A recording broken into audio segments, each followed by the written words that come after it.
अब चूंकि यह पूरा का पूरा जो नक्षत्र है वह आध्यात्मिकता से जुड़ा हुआ है और सारे नक्षत्रों की जो अच्छाइयां हैं वह इस नक्षत्र में सबसे अधिक मात्रा में देखी जा सकती है। तो यहां नकारात्मकता भी थोड़ी बहुत दिखाई देती है। शुभं कुरुत्वं कल्याणं आरोग्यं धन संपदा। नमस्कार दोस्तों, शून्य से शिखर तक ज्योतिष ज्ञान की इस परिचर्चा में मैं राजेश कुमार पुरी आप सभी का हार्दिक अभिनंदन करता हूं। हम लोग ज्योतिष शास्त्र को पढ़ रहे हैं और वर्तमान में हम नक्षत्रों को पढ़ रहे हैं। नक्षत्रों में हम 21वें नक्षत्र उत्तराषाढ़ा की चर्चा कर रहे हैं। इससे पूर्व हम एक वीडियो उत्तराषाढ़ा के ऊपर आपके सामने प्रस्तुत कर चुके हैं, जहां हमने नक्षत्र से जुड़े पहलुओं के द्वारा नक्षत्र को विश्लेषित किया, यानी नक्षत्र के अंदर कौन सी ऊर्जाएं हैं, उन सब बातों को हमने समझा। और उससे पूर्व भी हम सभी नक्षत्रों को क्रमशः पढ़ते चले आ रहे हैं। तो जो भी हमारे इस श्रृंखला के अंदर वीडियो है वह सभी आप आई बटन में क्लिक करके देख सकते हैं, वहां जा सकते हैं। आपसे अनुरोध इतना है कि आप क्रम से देखें ताकि आपको ज्ञान की क्रमबद्धता प्राप्त हो और साथ ही साथ आपको लाभ प्राप्त हो। और यदि हमारे द्वारा उपलब्ध कराई गई जानकारी आपको उपयोगी लगती है, सटीक लगती है और गहराई युक्त लगती है, तो आपसे हमेशा की तरह अनुरोध करना चाहूंगा कि वीडियो को लाइक करें, चैनल सब्सक्राइब करें और बेल आइकॉन का बटन दबा दें ताकि आने वाले वीडियोस की नोटिफिकेशन आपको समय से प्राप्त हो सके। आज हम प्रारंभ कर रहे हैं पाठ संख्या 79 और हमारा विषय वही है उत्तराषाढ़ा नक्षत्र और उत्तराषाढ़ा नक्षत्र का द्वितीय भाग। प्रथम भाग में हमने उत्तराषाढ़ा नक्षत्र के जो पहलू पढ़े हैं उसमें हमने यह जाना कि इसका विस्तार 26 डिग्री 40 मिनट धनु राशि से लेकर 10 डिग्री मकर राशि के मध्य होता है और इसका स्वामी सूर्य है। तो सूर्य से हमने जातकों के अंदर नेतृत्व क्षमता को जान लिया। जब हमने इसके एस्ट्रोनॉमी के बारे में बात की तो एस्ट्रोनॉमी में 4 तारे हैं।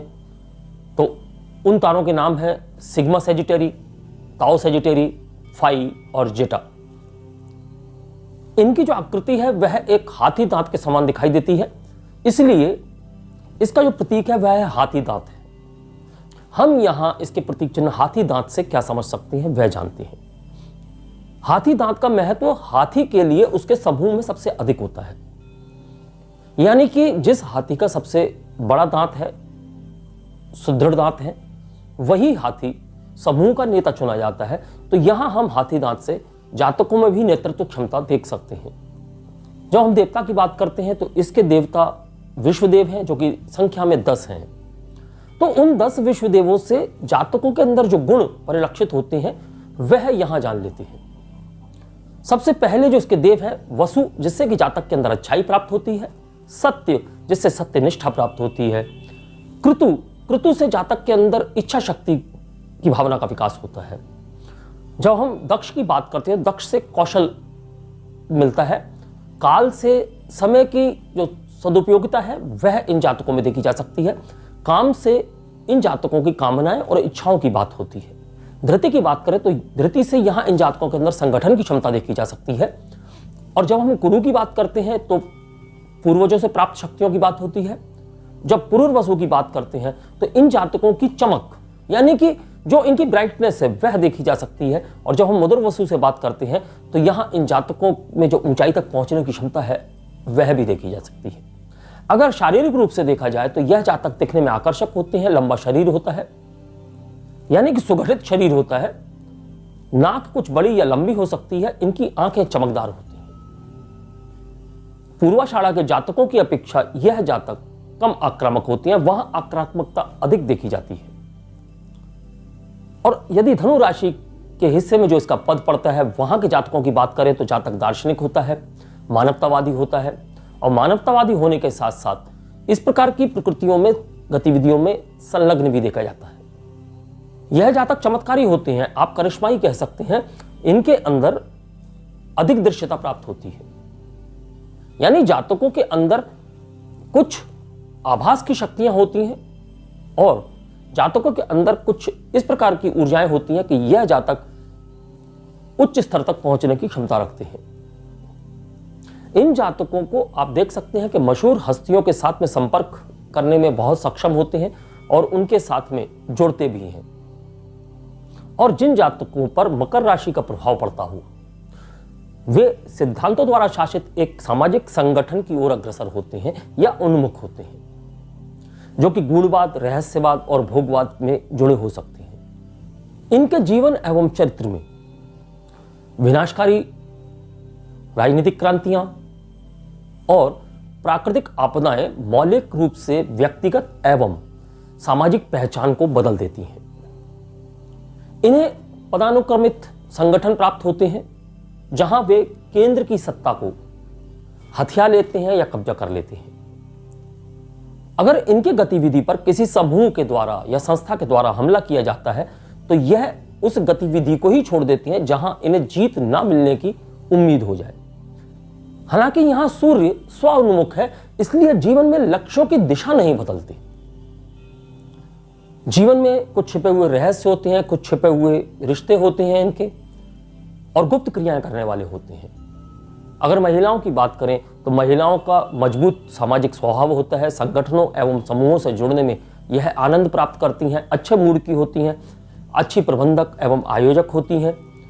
और अगर पत्नी के रूप में देखा जाए तो यह समर्पित पत्नियां होती हैं। वाणी एवं व्यवहार में नाजुक होती हैं। यदि इस नक्षत्र के पुरुषों की बात की जाए तो अच्छे चरित्र के होते हैं, ईमानदार होते हैं, दयालु स्वभाव के होते हैं और बुद्धिमान होते हैं, समझदार होते हैं। जिनके भी संपर्क में ये आते हैं वहां से यह सम्मानित होते हैं और इन्हें प्रशंसा प्राप्त होती है। यह अच्छे सलाहकार होते हैं तो इनकी सलाह को मान्यता भी प्राप्त होती है। पैसा होने पर भी दिखावा नहीं करते हैं, दूसरों के प्रति सम्मान की भावना रखते हैं। हाँ, थोड़े रिजर्व नेचर के होते हैं। रिजर्व नेचर का मतलब यह है कि अधिक घुलने मिलने वाले नहीं होते हैं, थोड़े से रिजर्व नेचर के होते हैं। यानी यह अपनी भावनाएं दूसरों को नहीं बताते हैं। यह वचन के प्रति वफादार होते हैं, ईमानदार होते हैं। समझौतों के प्रति भी इनकी वफादारी देखी जा सकती है। यदि हम इनके लेखन क्षमता की बात करें तो यह धारा प्रवाह बोलने वाले होते हैं, धारा प्रवाह लिखने वाले होते हैं और बहुत ही तार्किक और सुसंगत लिखने वाले होते हैं। तो यह गुण इन जातकों में विशेष रूप से देखा जा सकता है। अब चूंकि यह पूरा का पूरा जो नक्षत्र है वह आध्यात्मिकता से जुड़ा हुआ है और सारे नक्षत्रों की जो अच्छाइयां हैं वह इस नक्षत्र में सबसे अधिक मात्रा में देखी जा सकती है। तो यहां नकारात्मकता भी थोड़ी बहुत दिखाई देती है। उस नकारात्मकता को यदि हम समझें तो यदि इनकी प्रशंसा ना हो तो यह दुखी हो जाते हैं। यह जातक चापलूसी और प्रशंसा करने वाले होते हैं। कुछ आलसी भी होते हैं, यानी कुछ जातकों की अगर बात करें तो आलसी हो सकते हैं। यह नकारात्मकता ही है। अन्यथा यह जातक दूसरों की जरूरतों और भलाई की देखभाल करने वाले होते हैं। यानी आप इनके अंदर वह गुण प्रचुर मात्रा में पाएंगे। अक्सर 38 वर्ष की आयु के बाद में इन्हें सफलता प्राप्त होती है और 28 वर्ष से लेकर 31 वर्ष के मध्य पारिवारिक जीवन में कोई महत्वपूर्ण परिवर्तन हो सकता है।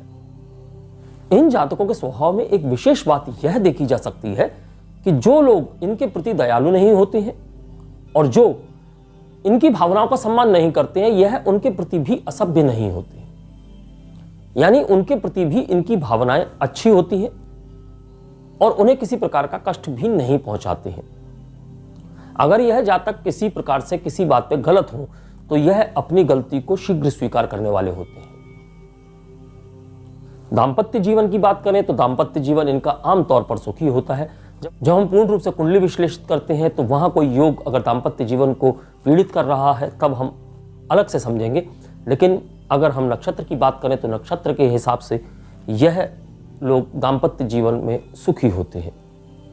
इनका जीवन साथी अच्छे गुणों वाला प्राप्त होता है, क्योंकि जीवन साथी के अंदर भी वही गुण प्राप्त होंगे। अधिकतर केसेस में ऐसा देखा गया है कि जीवन साथी के गुणों में भी आपको सात्विकता प्राप्त होती है। हाँ, बच्चों के कारण और स्वास्थ्य के कारण इनके जीवन में नाखुशी देखी जा सकती है, चिंता देखी जा सकती है। स्वास्थ्य में कुछ ना कुछ इनके परेशानियां होती हैं वह भी हम इस नक्षत्र के जातकों में देख सकते हैं। यह नक्षत्र आध्यात्मिकता से जुड़ा हुआ है, तो आप जब देखेंगे आध्यात्मिकता के साथ साथ पदों से जुड़ा हुआ है। व्यक्ति अपने जीवन में उच्च स्तर तक पहुंचता है। अगर हम बहुत ही विशेष व्यक्तित्वों की बात करें तो इस नक्षत्र में महर्षि महेश योगी, उनका प्रथम चरण में जन्म हुआ था। अगर आचार्य रजनीश ओशो की बात करें तो उनका चतुर्थ चरण में जन्म हुआ था। अगर अमेरिका के पूर्व राष्ट्रपति बराक ओबामा की बात करें तो उनका जन्म भी इसी नक्षत्र के चतुर्थ चरण में हुआ था। हमारे स्वामी विवेकानंद, उनका लग्न इस नक्षत्र में था और साथ ही साथ सूर्य भी इसी नक्षत्र में था। और जब हम श्री जयेंद्र सरस्वती जी की बात करते हैं तो उनका भी लग्न इसी नक्षत्र में है। तो यह वह हस्तियां हैं जो इस नक्षत्र से जुड़ी हुई हैं और यह सभी आध्यात्म में कहीं ना कहीं चरम तक पहुंचे हुए लोग हैं। चाहे आप पूर्व राष्ट्रपति बराक ओबामा की बात करें, वह भी आध्यात्म में कहीं पीछे नहीं है। वह भारतीय संस्कृति को सर्वोपरि मानते हैं। तो इस नक्षत्र की यह विशेष बातें हैं। और जैसा कि हमने पिछले वीडियो में भी इस नक्षत्र के आजीविकाओं की बात की थी, तो यहां भी हम उन आजीविकाओं को समझ सकते हैं। हम यहां दार्शनिकता को समझ सकते हैं, महंतों को समझ सकते हैं, शिक्षकों को समझ सकते हैं। यानी कि इस नक्षत्र में जन्मे हुए जातक शिक्षक हो सकते हैं, महंत हो सकते हैं, दार्शनिक हो सकते हैं, पुजारी हो सकते हैं और सभी क्षेत्रों में उच्च कोटि पर होंगे। राजनीतिज्ञ हो सकते हैं, जंगल में कार्य करने वाले हो सकते हैं कि यहाँ हम हाथियों के समूह से इस बात को भी समझ सकते हैं कि जंगलों में कार्य करने वाले हो सकते हैं, यानी कि फॉरेस्ट डिपार्टमेंट की बात कर सकते हैं। लिखने की क्षमता, पढ़ने की क्षमता इनकी अच्छी होती है, बोलने की क्षमता इनकी अच्छी होती है, तो अच्छे वकीलों की बात कर सकते हैं, अच्छे जजों की बात कर सकते हैं। और यहाँ हम सिर्फ अच्छे ही अच्छे की बात करेंगे और यहाँ आजीविकाओं में हम सिर्फ अच्छे की बात करेंगे, क्योंकि इन आजीविकाओं में रहते हुए भी यह जातक गलत को सपोर्ट नहीं करते हैं। यानी यह जो कार्य करेंगे वह सही तरीके से करेंगे, नियमों से करेंगे और उसके अंदर किसी प्रकार की गलत भावना का उपयोग भी नहीं करेंगे। इनकी भावनाएं भी अच्छी होंगी इस मामले में। तो यदि हम पूरे रूप से एक लाइन में इन जातकों को समझें तो ईमानदार होते हैं, व्यवहारिक होते हैं और व्यवहारिकता के साथ साथ सच्चाई, अच्छाई, आत्मविश्वास, समय की बद्धता, इच्छा शक्ति, इन सभी चीजों को हम इन जातकों के अंदर प्राप्त कर सकते हैं। तो यह हमारा उत्तराषाढ़ा नक्षत्र के जातकों का विश्लेषण आप लोगों के समक्ष हमने प्रस्तुत किया। अब यदि यह जानकारी आपको उपयोगी लगती है तो पुनः आपसे अनुरोध करना चाहूंगा कि वीडियो को लाइक करके चैनल सब्सक्राइब करें और बेल आइकॉन का बटन दबा दें ताकि आने वाले वीडियोस आपको समय से प्राप्त हो सके। और यदि विषय से संबंधित आपका कोई प्रश्न है तो अपने संकोच व्हाट्सएप, फेसबुक, इंस्टाग्राम, इन किसी भी माध्यम से हमसे संपर्क स्थापित कर सकते हैं। और सबसे अच्छा संपर्क, आप कमेंट बॉक्स में अपना प्रश्न लिख सकते हैं। आपके प्रश्न का उत्तर निःशुल्क दिया जाएगा। यहां आपसे किसी भी प्रकार के शुल्क की बात नहीं की जाएगी। आप अपनी कुंडली के बारे में जब बात करते हैं तब हम विश्लेषण करने की बात करते हैं, हम तभी शुल्क की बात भी करते हैं। अन्यथा अगर आप सिर्फ ज्ञान के लिए हमसे प्रश्न कर रहे हैं तो हम आपसे किसी प्रकार का शुल्क नहीं लेते हैं। तो यह तो बात हुई उत्तराषाढ़ा नक्षत्र के जातकों की। अब इन्हीं जातकों को जब हम चरणानुसार विभक्त करके अगले वीडियो में समझेंगे तो आपको और भी साफ तौर पे जातकों के बारे में समझ में आने लगेगा। उत्तराषाढ़ा नक्षत्र के तृतीय वीडियो तक के लिए मैं अपनी वाणी को विराम देने की आज्ञा चाहूंगा। नमस्कार, धन्यवाद। शुभं कुरु त्वं कल्याणम्।